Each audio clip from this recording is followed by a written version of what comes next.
Hello दोस्तों, आज हम आपके लिए लाए हैं कुछ क्वेश्चन गवर्नर जनरल टॉपिक से रिलेटेड। तो हम इसमें जितने भी अंग्रेजी गवर्नर जनरल हुए जो उनका डिस्कशन करेंगे टोटल। तो इसमें क्वेश्चन नंबर फर्स्ट है, भारतीय विश्वविद्यालय अधिनियम किसने पारित किया था? तो इसमें चार ऑप्शन दिए हुए हैं। पहला ऑप्शन है लॉर्ड लिटन, बी ऑप्शन है लॉर्ड कर्जन, सी ऑप्शन है लॉर्ड रिपन और डी ऑप्शन है लॉर्ड मिंटो। तो आपको इसमें से सही आंसर चूज़ करना है। तो आपके पास है 10 सेकंड का टाइम। उम्मीद है आप लोगों ने ऑप्शन चूज़ कर लिया होगा। तो भारतीय विश्वविद्यालय अधिनियम किसने पारित किया था? तो ये आया था लॉर्ड कर्जन के कार्यकाल में। लॉर्ड कर्जन का कार्यकाल कब से कब तक रहा दोस्तों? लॉर्ड कर्जन 1899 से लेकर 1904 तक कार्यकाल था। तो उसी के कार्यकाल में भारतीय विश्वविद्यालय अधिनियम आया था। 1904 में ये एक्ट पारित हुआ था। तो इसका करेक्ट आंसर हो जाएगा लॉर्ड कर्जन। हम चलते हैं अपने नेक्स्ट क्वेश्चन की ओर।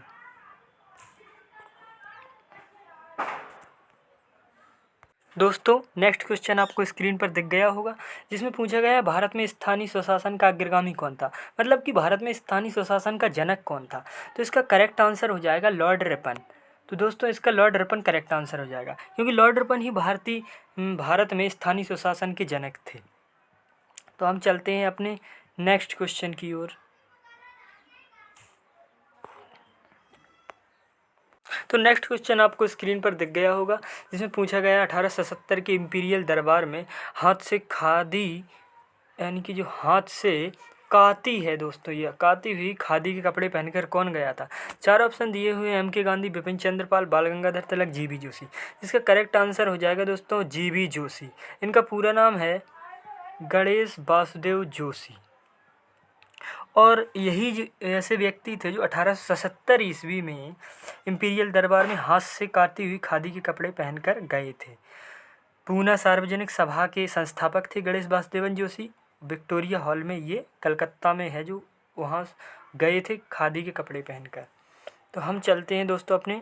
दोस्तों, नेक्स्ट क्वेश्चन इसमें ये दिया हुआ है, ब्रिटिश शासन के दौरान तत्कालीन मद्रास प्रेसिडेंसी में रैयतवाड़ी प्रणाली की शुरुआत करने वाला कौन था? तो इसमें चार ऑप्शन दिए गए, Thomas Munro, John Lawrence, Lord Wellesley, इनमें से कोई। आपके पास है 10 सेकेंड, जिसमें आप देख सकते हैं इसका करेक्ट आंसर क्या होगा। तो दोस्तों, उम्मीद है आप लोगों ने सोच लिया कर। तो जो रैयतवाड़ी प्रणाली है, इसकी शुरुआत सर थॉमस मुनरो ने की थी। इनका कार्यकाल क्या था? इन्होंने मद्रास में की थी। मद्रास में 1820 से 1827 ईस्वी तक ये गवर्नर रहे थे। और इसमें जो रैयतवाड़ी प्रणाली थी, क्या मद्रास प्रेसिडेंसी में लागू की गई थी।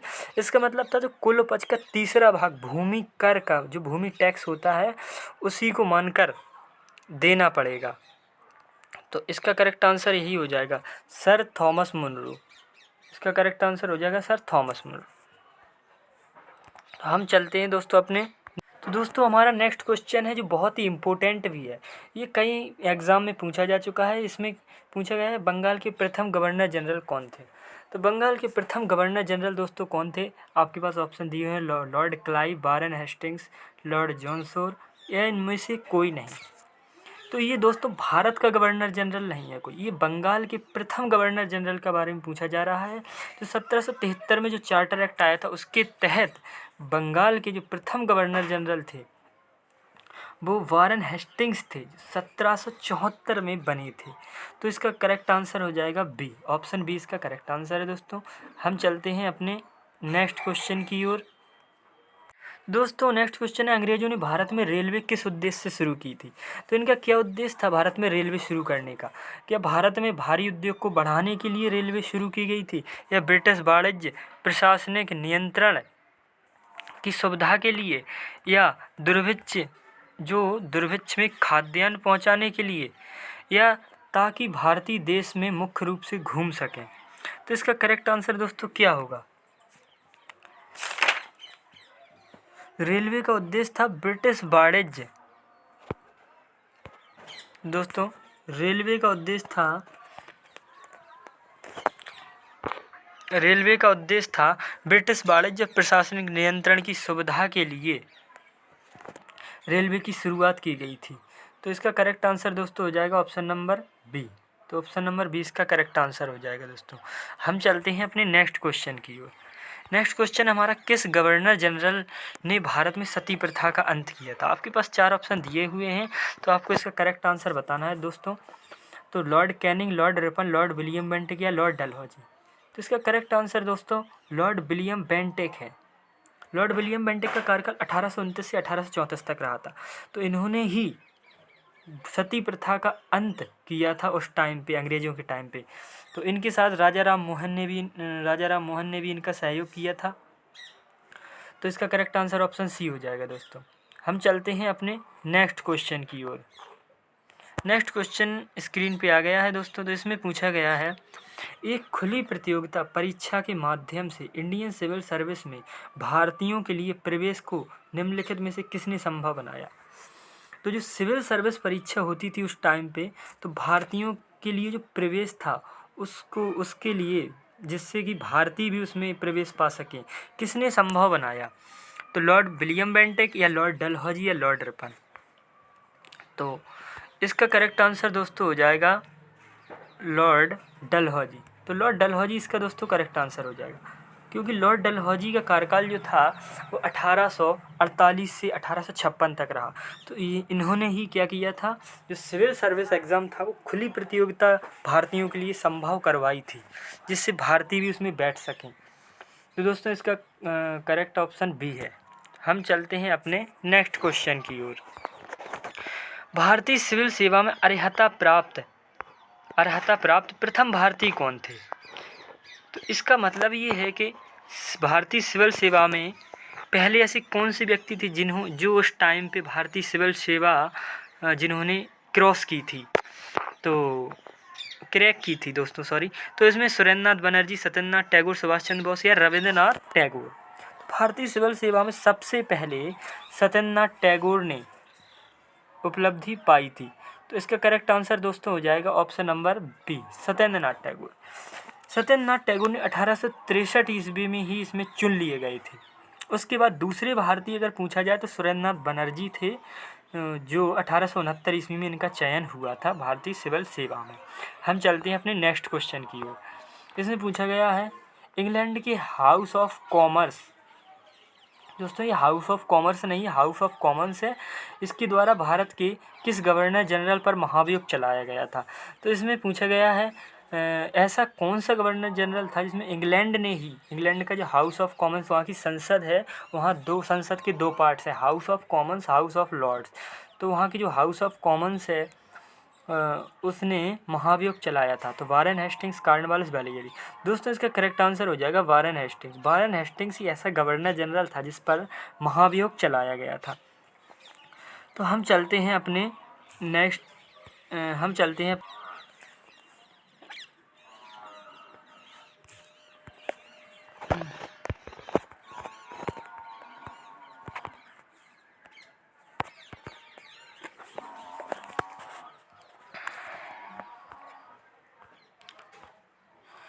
तो इसका हो जाएगा 12।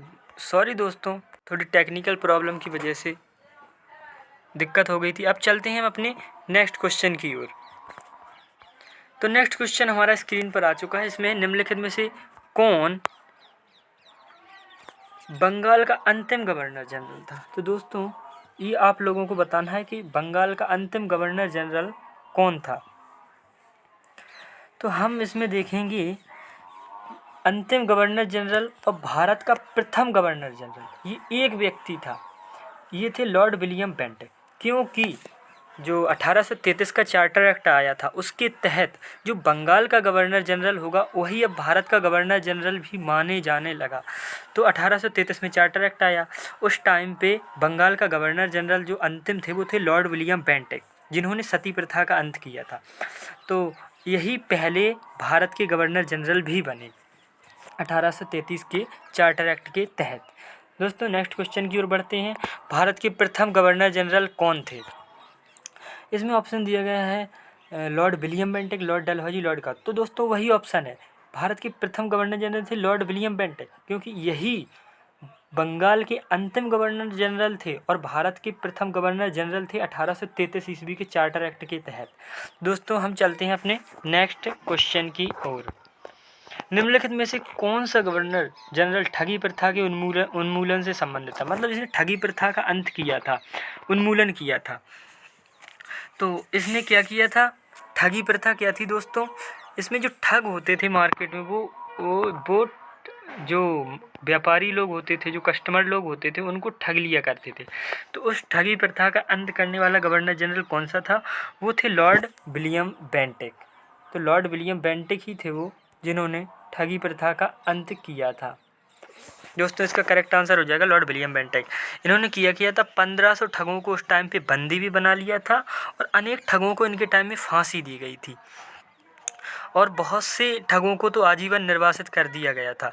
तो 1837 ईस्वी के पश्चात संगठित रूप से ठगों का अंत हो गया। तो इसका जो करेक्ट आंसर हो जाएगा दोस्तों वो हो जाएगा लॉर्ड विलियम बेंटिक। हम चलते हैं अपने नेक्स्ट क्वेश्चन की ओर। हम नेक्स्ट क्वेश्चन देखेंगे, निम्नलिखित में से कौन भारत का पहला वायसराय था। अब दोस्तों ये गवर्नर जनरल पहले बंगाल के गवर्नर जनरल हुआ करते थे। वो 1833 ईस्वी का चार्टर एक्ट आया, तो उसके तहत क्या हुआ, जो बंगाल का गवर्नर जनरल था उसी को अब भारत का गवर्नर जनरल भी कहा जाने लगा। अब भारत का गवर्नर जनरल भी काफ़ी टाइम तक चला। फिर 1857 की क्रांति हुई, जिसमें क्या हुआ, 1858 में एक चार्टर एक्ट आया, जो कि अब जो उस चार्टर एक्ट में क्या था कि जो कंपनी थी, कंपनी के हाथों से जो शासन चला जाएगा और इंग्लैंड के जो उस टाइम जो महारानी थी उनके हाथ में जो शासन की जो बागडोर है वो आ जाएगी।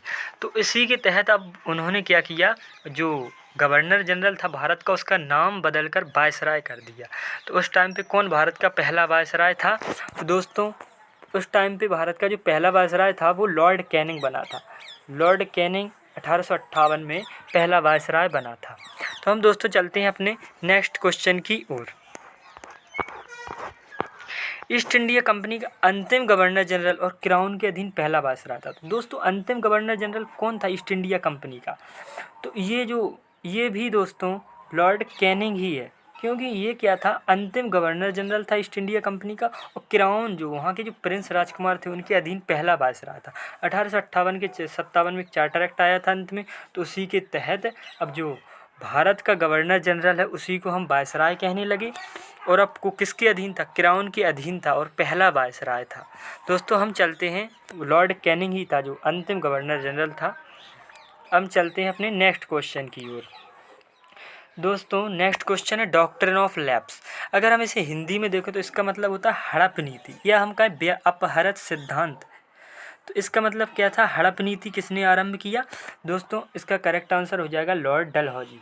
लॉर्ड डलहौजी ने हड़प नीति की शुरुआत की थी। हड़प नीति का मतलब है जब किसी राज्य में कोई राजा होगा, यदि उसका कोई वारिस नहीं हुआ तो उत्तराधिकारी न होने के कारण उसके राज्य को अंग्रेज़ों द्वारा हड़प लिया जाएगा। इसी को हड़प नीति कहा जाता था और ये नीति जो है लॉर्ड डलहौजी के कार्यकाल में चालू हुई थी। लॉर्ड डलहौजी का कार्यकाल कब से कब तक था, तो ये 1848 से 1856 ईस्वी तक रहा।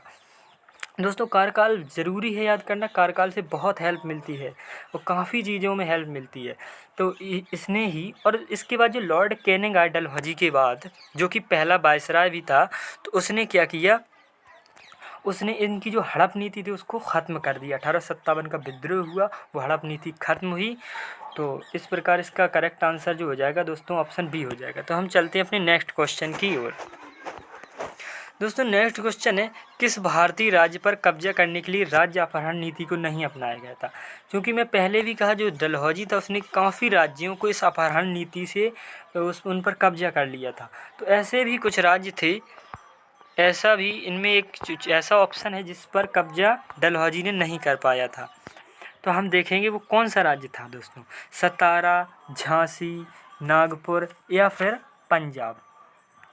तो दोस्तों इसका करेक्ट आंसर हो जाएगा पंजाब। तो दोस्तों इसका करेक्ट आंसर हो जाएगा पंजाब। पंजाब ऐसा राज्य था जिस पर राज्य अपहरण नीति लागू नहीं हुई थी। दोस्तों इसका करेक्ट आंसर हो जाएगा पंजाब। तो क्योंकि ये दूसरे आंग्ल सिख युद्ध हुआ था 1848 से 49 के बीच, अंग्रेजों और सिखों के बीच युद्ध हुआ। उसके पश्चात क्या हुआ, पंजाब का कंपनी के साम्राज्य में विलय कर लिया गया। तो राज्य अपहरण नीति के अंतर्गत पंजाब पर कब्जा नहीं किया गया, क्योंकि ये तो युद्ध के तहत कब्जा किया गया। जबकि जो सतारा और झांसी और नागपुर है, सतारा जो है 1848 ईस्वी में उसी नीति के तहत अपना लिया गया, और झांसी जो है 1853 ईस्वी में, और नागपुर 1854 ईस्वी में इसी सिद्धांत के तहत अपहरित कर लिए गए। तो हम अपने नेक्स्ट क्वेश्चन की ओर दोस्तों चलेंगे। टेलीग्राफ लाइन सर्वप्रथम कहाँ से कहाँ तक बिछाई गई? तो दोस्तों टेलीग्राफ लाइन कलकत्ता से आगरा, या आगरा से जयपुर, या दिल्ली से शिमला, या कोलकाता से रानीगंज। तो सर सबसे पहले जो टेलीग्राफ लाइन है वो कोलकाता से आगरा के बीच बिछाई गई थी। तो इसका करेक्ट आंसर दोस्तों ऑप्शन ए हो जाएगा। तो टेलीग्राफ लाइन जो है सबसे पहले 1853 ईस्वी में लॉर्ड डलहौजी के कार्यकाल में कोलकाता से आगरा तक बिछाई गई थी। हम चलते हैं दोस्तों अपने नेक्स्ट क्वेश्चन की ओर। भारत का अंतिम वायसराय कौन था? अब भाई सबसे पहला वायसराय तो लॉर्ड कैनिंग बना था 1858 जो चार्टर एक्ट आया था उसके तहत। अब अंतिम वायसराय का मतलब है अब अपना देश आज़ाद हो जाएगा 1947 में। तो अब जो वायसराय का भी अंत होगा, तो जो अंतिम वायसराय था वो दोस्तों कौन था? वो थे लॉर्ड माउंटबेटन। ये अंतिम वायसराय थी। और ऐसा भी क्वेश्चन आता है एग्जाम में कि स्वतंत्र भारत का पहला गवर्नर जनरल को ही वायसराय कहा जाता है। तो स्वतंत्र भारत का पहला वायसराय या गवर्नर जनरल जो थे वो लॉर्ड माउंटबेटन थे। और स्वतंत्र भारत के जो प्रथम भारतीय गवर्नर जनरल अगर पूछा जाए तो वो थे यानी कि चक्रवर्ती राजगोपालाचारी। और चक्रवर्ती राजगोपालाचारी स्वतंत्र भारत के अंतिम गवर्नर जनरल भी वही थे। अगर पूछा जाए स्वतंत्र भारत के अंतिम भारतीय गवर्नर जनरल या प्रथम भारतीय गवर्नर जनरल, तो वो चक्रवर्ती राजगोपालाचारी ही थे। और स्वतंत्र भारत का प्रथम गवर्नर जनरल तो लॉर्ड माउंटबेटन थे, और अंतिम वायसराय थे। दोस्तों हम चलते हैं अपने नेक्स्ट क्वेश्चन की ओर। निम्नलिखित में से किस कार्य का श्रेय लॉर्ड डलहौजी को नहीं दिया जाता है? तो किस कार्य का श्रेय भाई लॉर्ड डलहौजी को नहीं दिया जाता है? तो लॉर्ड डलहौजी ने क्या किया था? तो लॉर्ड डलहौजी के कार्यकाल में हड़प नीति लागू हुई थी, और इसका जो कार्यकाल था दोस्तों 1848 से 1856 ईस्वी तक चला। तो इसमें जो था मैसूर का जो विलय था, मैसूर का विलय इसके कार्यकाल में नहीं हुआ था, क्योंकि मैसूर का विलय तो जो चौथा सिख जो मैसूर युद्ध हुआ था, जो आंग्ल मैसूर युद्ध हुए थे 4, उसमें चौथे जो आंग्ल मैसूर युद्ध में टीपू सुल्तान की डेथ हो गई थी, तभी मैसूर का जो है विलय हो गया था। और जबकि डलहौजी तो वो 1799 में हुआ था, जबकि डलहौजी 1848 ईस्वी में गवर्नर जनरल बना भारत का। तो इसके कार्यकाल में क्या हुआ? सतारा का विलय हुआ, और पंजाब का भी विलय हो गए युद्ध के तहत। सतारा, नागपुर, झांसी अपहरत नीति के तहत विलय कर लिए गए। दोस्तों इसका करेक्ट आंसर हो जाएगा मैसूर का विलय। इसका श्रेय लॉर्ड डलहौजी को नहीं जाता। तो हम चलेंगे अपने नेक्स्ट क्वेश्चन की ओर। ऐसे नेक्स्ट क्वेश्चन है, भारत किसके वायसराय काल में स्वतंत्र हुआ? वो कौन सा वायसराय था जिसमें इंडिया स्वतंत्र हो गई? मतलब 1947 का टाइम था, वो गवर्नर जनरल कोई और नहीं थे, वो थे लॉर्ड माउंटबेटन। इन्हीं के कार्यकाल में भारत स्वतंत्र हुआ, तभी ये अंतिम वायसराय हुए, और प्रथम जो है स्वतंत्र भारत के प्रथम गवर्नर जनरल भी इन्हीं को कहा जाता है। तो इसका करेक्ट आंसर हो जाएगा दोस्तों लॉर्ड माउंटबेटन।